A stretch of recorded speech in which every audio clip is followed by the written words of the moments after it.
Okay, this is dope because our guest right now is literally breaking down walls that have never been here before. The youngest to ever do it. She's just 21 years old, which is, when I actually say that out loud, like 21 years old. 21. And you're doing something as incredible as this. It's absolutely incredible. So representing Te Pāti Māori, and she's with us today, Hana-Rawhiti Maipi-Clarke. Thank you so much for joining us on the show. Round of applause. The youngest MP. That's a flex. Does that feel like a flex, Hana? It doesn't? A bit cringe. No. Maybe it does feel a little bit cringe, but what does it actually feel like? Because we just talked about it. The closest person to you is 26. And when we were 21, I was saying like I was waking up at like 10 o'clock, 11 o'clock. I didn't have no worries in the world, but you're actually like out here making moves and trying to help your environment and where you live. Like you're actually doing something. So it must feel like, okay, I'm doing something here. This is special. Nah. I'm like overwhelmed. It feels overwhelming. I guess like in the campaign, it was like hectic, seeing your face everywhere, and but yeah, it's probably sunken in more now that we've gone to Wellington and like everyone really walks fast and with the key tags, like, coming from Huntley, you don't see that. So yeah, and it's only you there, I guess. Right. Yeah. And then like when you're in your own environment, there's like heaps of views. But yeah, it's only you, so you got to do your work. Yeah, true that. We are going to get into like, because I would love to know what it's like down there in the beehive and all of that stuff. But we thought just to kind of warm us up, we'll just do 21 questions, quick fire. Yeah. It sounds like a lot, but just quick answers. We'll go between us. Let's get into it. Okay, Jordan, you got us. You go for the first one. Okay, I'll start. Hangi or boil up? Hangi. Oh yes, thank you. Okay. I've got some hangi haters over here, which I just mustn't have good hangis. That's all I think. I don't think actually anyone really likes hangis, but we programmed to be like, nah, it's the better one. Okay, I truly believe that. Okay, don't fight me. Everyone relax with it. Okay, there's only one answer to this, but I know you'll get it right. Tip top or Vogels? Tip top. Yeah, come on. Hey! Love that. What's your favourite waiata at the moment? I don't know if it's actually come out yet, but we're listening to YG Mali's song on TikTok. Oh, so you get exclusives now. Okay. Okay. But it's pretty fun. Okay. What's your go-to breakfast? I don't actually have. Yeah, you're 21. You don't have breakfast. I love that. That's all right. Beyonce or Riri? Beyonce. Mariah or Whitney? Mariah. Oh, love that. Okay, love that. You're hurting me. What's your favourite quote? Sit down, be humble by Kendrick Lamar. Yeah, that's good. I say that too much, actually. They all know. Favourite place in the world outside of New Zealand? Outside of New Zealand, probably Hilo in Hawaii. Oh, nice. Oh, I've never been there before, but it sounds just exotic. That sounds amazing. I'm right there already. A leader you're most inspired by? A leader I'm most inspired by? Probably Nelson Mandela. Oh, wow. Okay, we're going to the other side of this. What's your favourite Disney character?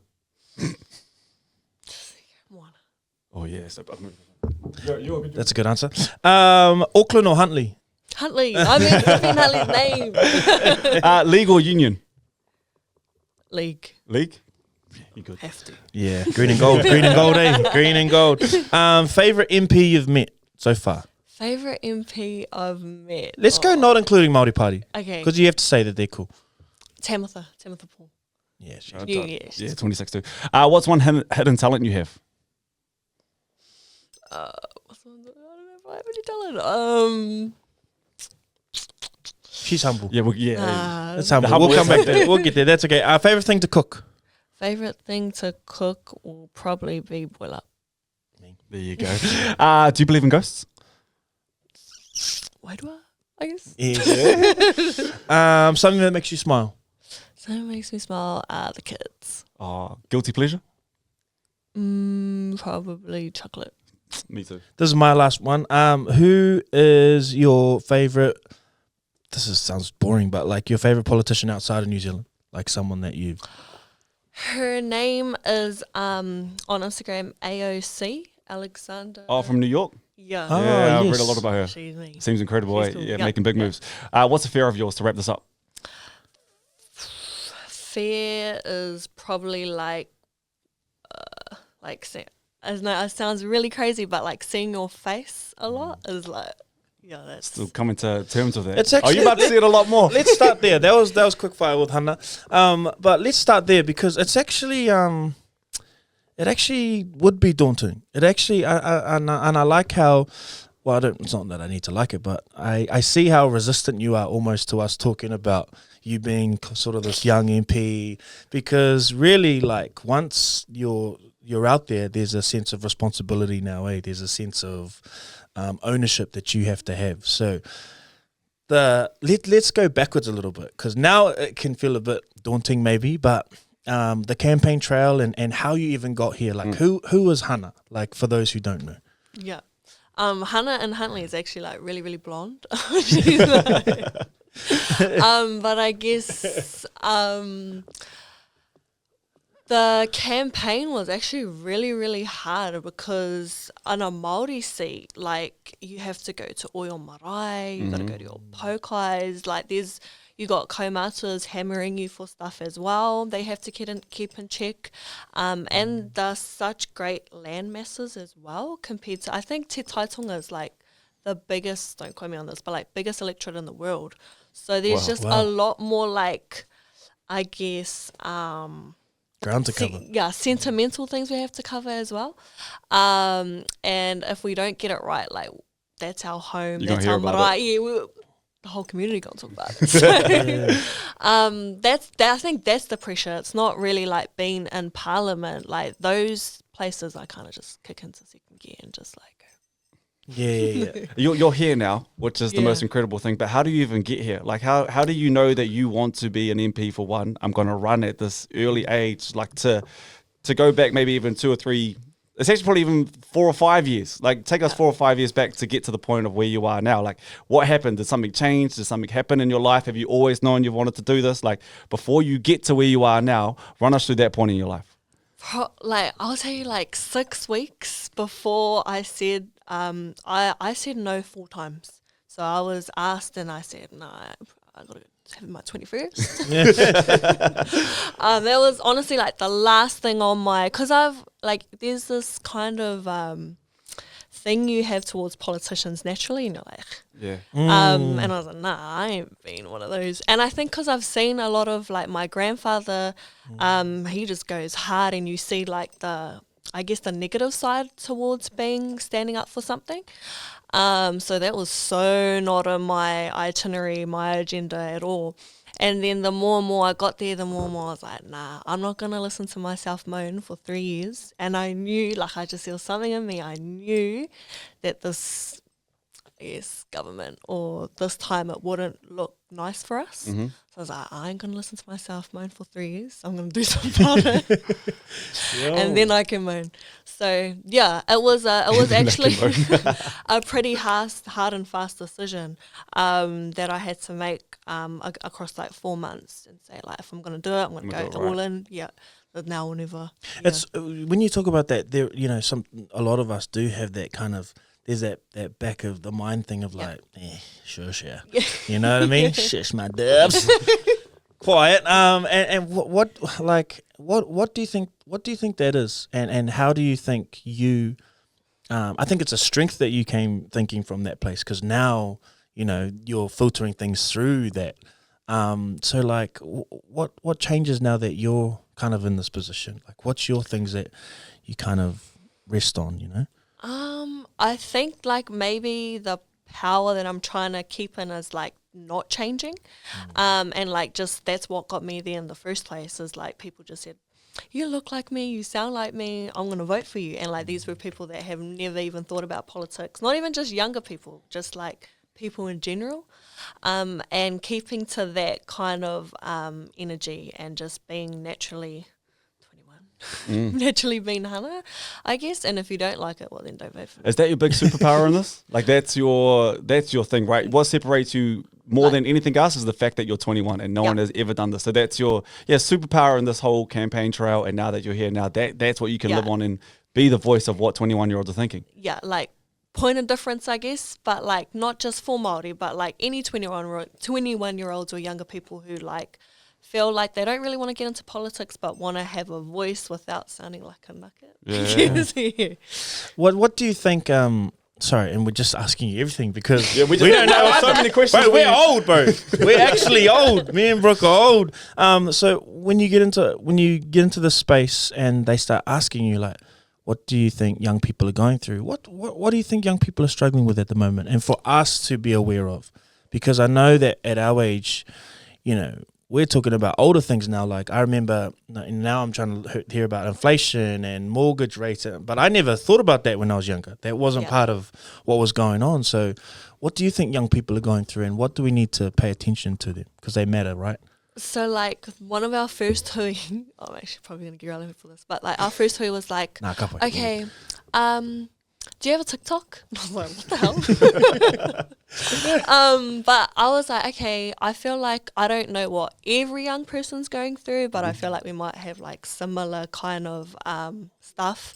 And there's like heaps of layers. So like I could be a young person, I don't word this properly so it's not offensive, but they might not have the same experiences as I do, like getting a house, for example. Like it's really hard for Māori kids to get a house because we might have a Māori last name. So I said, you know, there's a lot of layers that we have to look at. Even like the youth debate, I was like, I don't think Tesla's is going to solve the environment issue. So there's like, I feel like the cost of living, food, like there was so many stuff, like the list just went on. But for some people, it's harder, if that makes sense. And that's, I guess some younger people start at a, I guess. Different part of the race, Part of the race, yeah. I can't wait for you to look back on this. I already know you're going to have a storied career and it'll be 10 years from now and you're going to be like, oh, man, look how young I was. I was 21 when I was doing this and everything was just happening for me. But when you're in there, and I say this with all love and respect because it's just like a natural thing of how the world works, but do you feel like they're listening to you just on the fact of that you're so young, or do you have to fight and be loud to get your point across? Some spaces they're genuine about listening to our perspective, and some places they're like, shut up. Yeah. Even on marae, like, I broke my ribs, so I can't laugh from you. I know what you're talking about. And it's not just in Parliament too. Like it's like not just there. A lot of different spaces, and I take that like I think that's kind of I was like, well, for me, they can learn from me that I'm listening to other people. I think a lot of leaders actually. One strength they're missing is actually listening. The smartest thing they could do is probably listen to you and what's going on and and not even generation. Just me, but just like okay, they've become so experienced in a place that they believe that's the only way to go through. And I'm like, well, actually, if you just become a sponge and kind of observe, then that's a better strength. Oh, 100%. This is so interesting. I know a lot of your whānau, so like this is a cool moment for me. Like your cuz Tia, we not flexing here, but we did that awesome movie Born to Dance. Yeah. Well, he was awesome. I wasn't so awesome. So I met all your whānau then when we were doing the pōwhiri and that, you know, for the movie. And then I worked with your dad, Pōtaka, who Brooks also worked for your dad. And I know that's my guy. Pōtaka's my guy, bro. And then I know your other whānau too. And I know how proud you are to be from Huntly. Like your whānau from Huntly, on that side that you are connected to, they fly that flag, Huntly, like ruthless. And I thought about our interview today, and I thought, I wonder how Hana's doing, because you probably grow up and there's that sense of like wherever you go, take Huntly with you, or like you're repping, you know, and you feel a part of that. But then sometimes what can happen is what you could be deemed to say as you elevate, which isn't really like you're better than anyone, but as you move into a different space that you're in now, it can also become something where you're maybe not doing enough. Is that something that you're ready for, or that you think about? Yeah, like the first thing I was like, I'm gonna go on the podcast and defend Huntly's name. Yeah. No, we love Huntly here. Huntly HOA all day. So much about Huntly on this podcast. Green and gold, baby. All of that now. But I'm just so content with myself that I guess like the biggest advice I can give myself is like go to sleep, drink your water. Like, those are the two Basics. things that, like, the whole, you can't be trying to save the world and you can't save yourself. And I think you see so many Māori leaders, you know, there's like, I guess, at maraes, and hui, and kapaka, everywhere we hear this term like, I'll die for my iwi.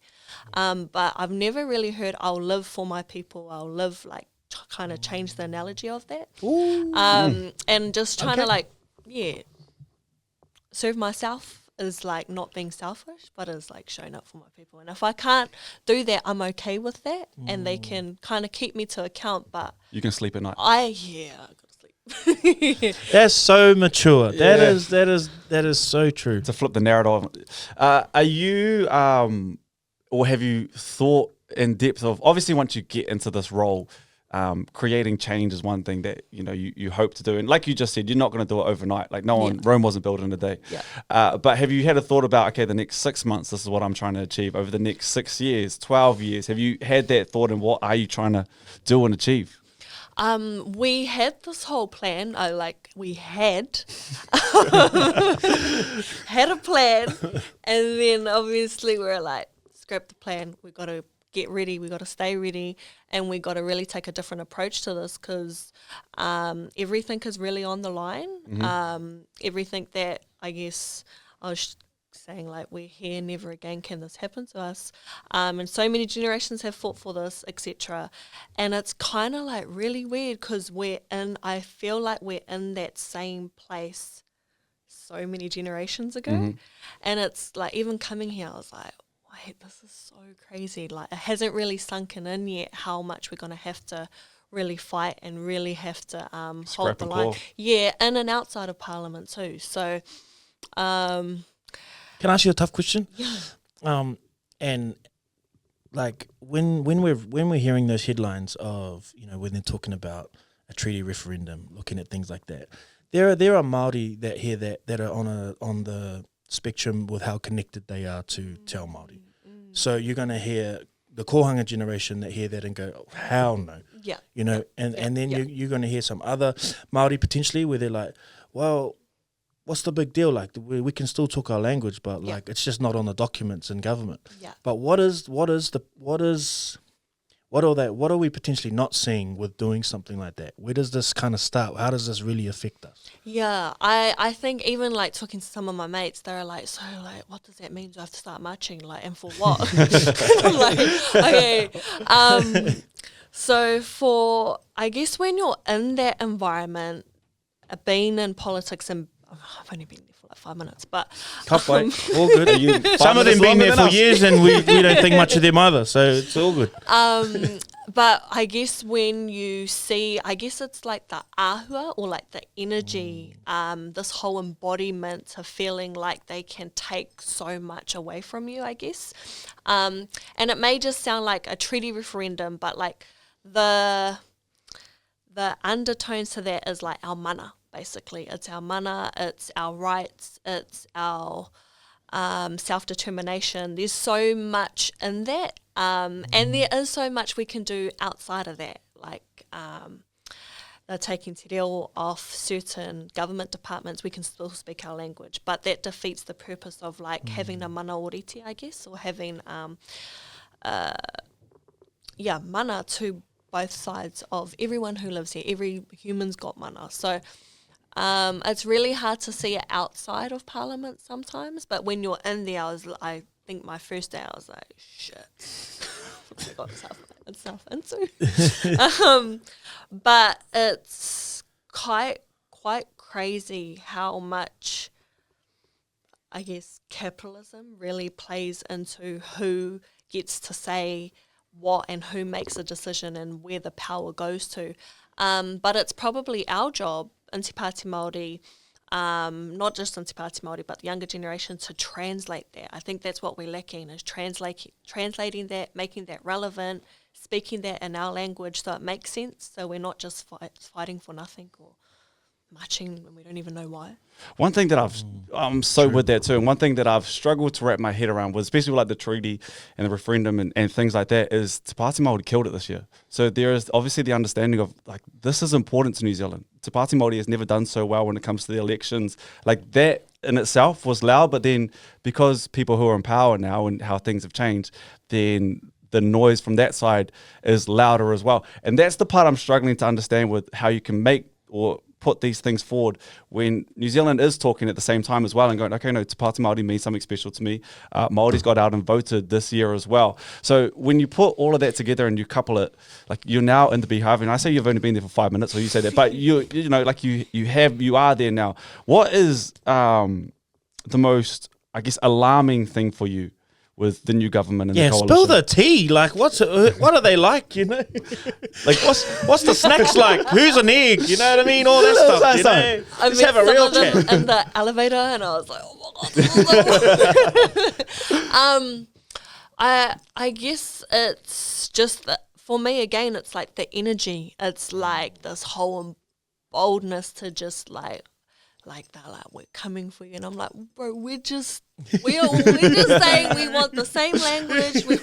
We see the treaty, like it's just, you know, side and side. We're not saying. I think that's what our coping mechanism is.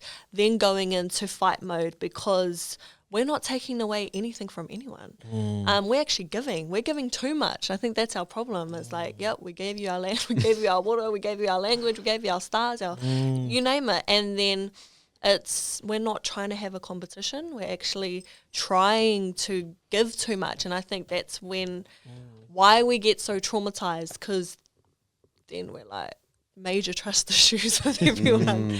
So there's not one thing that I think I'm not worried about.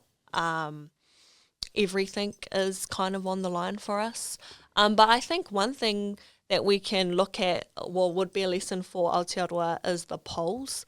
Te Pāti Māori was like way below in polls. They make no sense, no ways, no way. And I said, we all knew that can't be true because we have the biggest social media platform, and they wouldn't necessarily be polling younger people or, I guess, interacting with Māori or engaging with Māori. So it kind of backfired. I said, well, if you're not going to poll us and you're going to talk all of this dog whistling, that's going to whistle to our people as well. So I guess it's a very, very head-to-head MMP system, as we call it. Yeah, true that. What does your day look like now as an MP? Like, do you get emails saying you have to come to the beehive? Like, obviously all your flights get taken care of, or your travel. Like, what are the perks? You rich? Are you like in New Zealand, like platinum straight away? Like, what's going on here? You know? I was going to ask how much you get paid a week, but that's like way too rude. But like, you know, give us some, you know, any perks or? There was some people that were like, "Oh, you get the major rewards," and I was like, a quarter club membership is so not worth it. Grateful, but you know, anything else? No. But I think I was like probably shocked at I never ever took in consideration, I guess, the rewards that came with it, or like the pay or the money or anything like that. And straight away, and I want to be that guy, but we've taken that to give out food, or taken that money to give out to presents for December, for Christmas. And I was like, so well, these people making this much money. And I never. What you doing? So, I just started, and I'm thinking it's quite good. Like, what are these other people? Math is a math thing. But I guess. Well, that's sometimes the hypocrisy, right? Is you have ministers, or like you have people, and I don't want to say that, but I always think to myself, like, the politicians that talk up the most, or they go back to the two homes that they've bought through, you know, like talking about those who are most in need. So sometimes, you know, that's going to be something you have to manage over time, which isn't your fault at all, because you should be, you know, you're doing a big job, but you probably weigh that up, don't you? Like, how much is too much, or are we giving back enough? Because you know you got the cousins going, hey, your show. Actually, no, taxpayer show. I guess the first kind of days in the induction of Parliament, I was like, this is all our tax money's good. And they were telling, like, honestly, and it's like quite, and you feel that kind of guilt, and you're like, and I was going around my campaign, and I was like, yep. It was like one side of me, was like, I am Hana. There's one side that was like, yeah, I'm not Hana Koko, so I can't give you everything, and I'm not going to overpromise and underdeliver. But what did you have for lunch? Like, what's the lunch spread like?